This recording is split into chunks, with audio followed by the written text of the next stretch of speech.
Our current worldview is based on scarcity. And that's a perception of reality, not the truth. All of our perceptions of reality are actually invented, constructed. And we can choose, once we realize that this unconscious perception is damaging us, we can choose to shift it. So we are living a cost of living crisis at the moment. And the generalized perception is that there isn't enough money, there isn't enough resources, there isn't enough power, there isn't enough time. And this is due to the fact that scarcity is necessary for the market to operate, at least in our Western world. If you have too much of a product, the prices drop.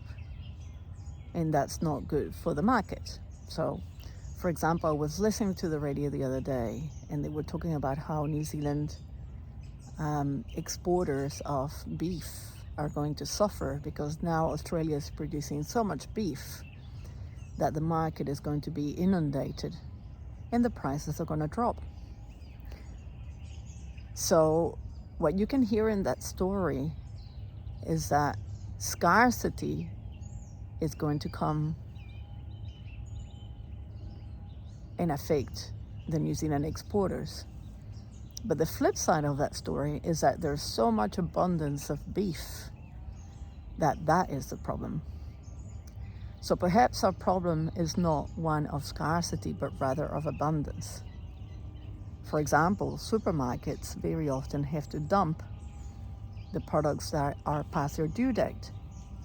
Why are the products past their due date? Because there's so much available in the supermarkets that they can't manage to sell everything there is. And so these products go and expire. And at that moment, and only at that moment, that product is then given away to, say, the mission kitchens, any of these charities that look for food for people who don't have enough. So there's something like an obstruction in the flow between the abundant and those who actually need the resources. Yeah, and the fundamental problem is that we need scarcity for the markets to operate. Now, I'm not saying that socialism is the way, or communism. I am Venezuelan after all, and I know very well that attempts to create a socialist/communist society are what destroyed my country. That used to be a awesome paradise to live in, and now there's so much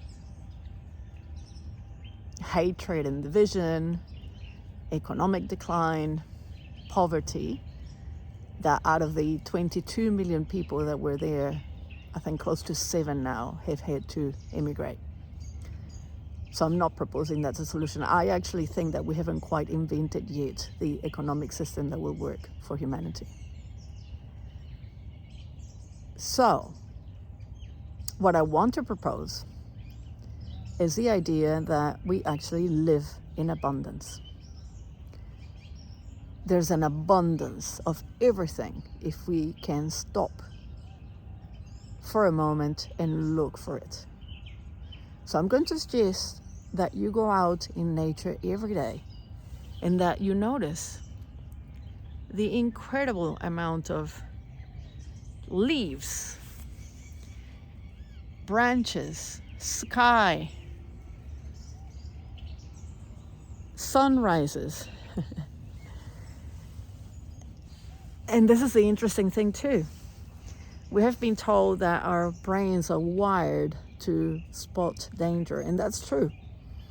From a biological point of view, it was important for human beings to be able to detect predators and to defend ourselves. But I'm realizing more and more that we're also wired for beauty.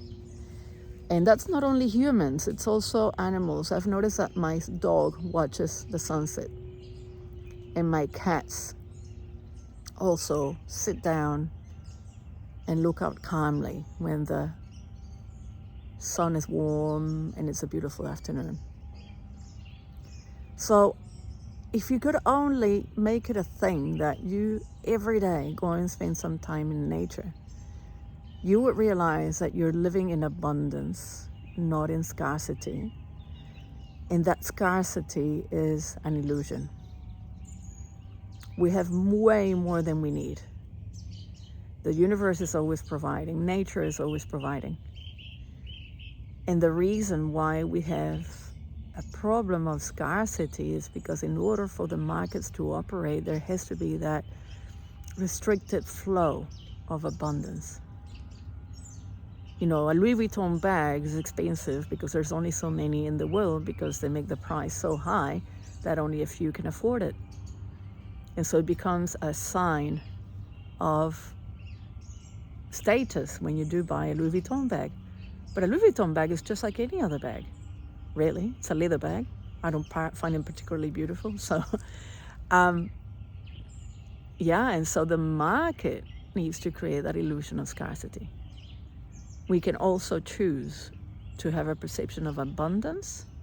And once we live in abundance, we do not need to compete in order to control resources.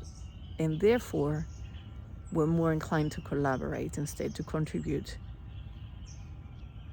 And within this mentality of contribution,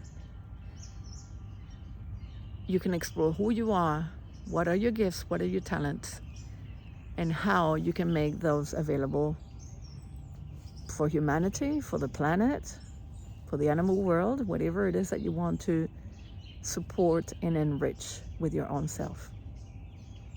Now, this is a beautiful sunrise today. I want you to enjoy it with me. And I need to get ready for work. So I'll see you.